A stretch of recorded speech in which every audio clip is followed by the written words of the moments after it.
Why be good? Well, being good can lead to a happy and more fulfilling life, but also come to understand your purpose and learn more about yourself. On vice and sin, according to St. Augustine, he describes concupiscence as something that is craved for things for their own sake. He considers this the disordered love. It is a privation of a good. In the pair of theft, Augustine described the incident as partaking in something that is for real pleasure but was forbidden by God. At the time of the theft, Augustine is an adolescent. His sin becomes more grave from the matter because he has reached the age of reason. He has some idea of what is right and what is wrong. In this incident, the theft is not the sin, but rather it is the pride in thinking that he is above God and his law. The tendency to sin becomes a habitual thing, and he will soon be able to stop himself from doing the thing that he knows in his mind is wrong. Augustine believes that we should not feel proud of our works, since we can never sustain these works. When we stand on our own without God's help, we fall. To live a good, fulfilling life, we must have an end-means relationship. Our end is signified as a goal, while the means is signified as our steps to achieve the goal. All ends lead to other ends until the final end. The final end is when we achieved our end goal. Part of having a fulfilling life is to be disciplined. But this discipline does require training, and does require training yourself to be disciplined. With that being said, in order for any action to be considered completely good, our intellect must be directed towards the good, and our will must also be directed towards the good too. Both the end and the means must also be good. If we attempt to do a good, but our means are not good, then we fail to actually do good. In turn, a good action must have a good end and good means. According to the Catholic understanding of freedom, freedom is being able to have control over our wills, our passions and desires and appetites, rather than being led by our passions, desires, and appetites. Being able to direct our will and actions towards the good by engaging the intellect. It is also important to note that our focus is on the ultimate purpose, to have happiness and to be in union with God, rather than on lower pleasures such as sex, eating your favorite food, or simply being in a good mood. We're all on a quest for happiness and fulfillment. We want to seek it and enjoy it. The emphasis of on our actions builds our character. It is who we are and what we want to become.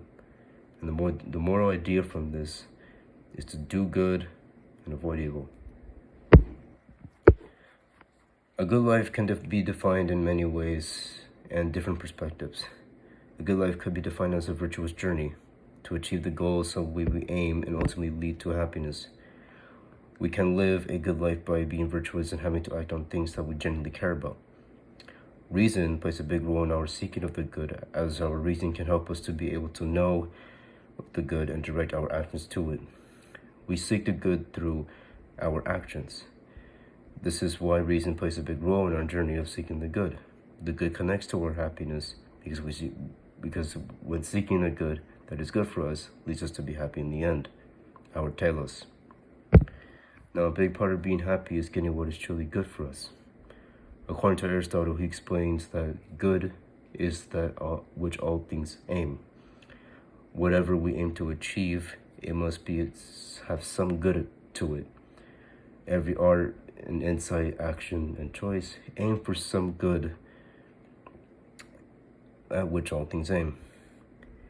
According to St. Thomas Aquinas, he explains the goods by two things. The first one is through desirability. We desire the good. If the good is what all things aim at, according to Aristotle, then it is what is desirable. Whatever we desire, we call it good. This could be a good or an apparent good. The apparent good is good. The apparent good is something that appears as good, but is bad for an individual. If someone falls for this good, our intellect can become clouded, and our appetites can become distorted. The disorder can cause us to make some wrong judgments and have a much harder time correcting ourselves. According to St. Augustine, we obtain the good in the city of God. This is where God is the source of all goodness. He teaches that evil is the absence of good. Turning away from the highest good is the evilest. We also learn that God does not punish someone for doing evil, but rather the evil is the punishment. This is so because someone chooses a lesser good rather than a higher good. And lastly, we learn about the city of man. The city of man is earth and humanity, where everyone lives according to the objects of their love.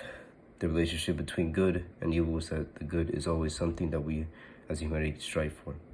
We intentionally seek evil. We never intentionally seek evil. Also for the good, there are different levels of good. Good, better, and best. But the same thing is true for evil.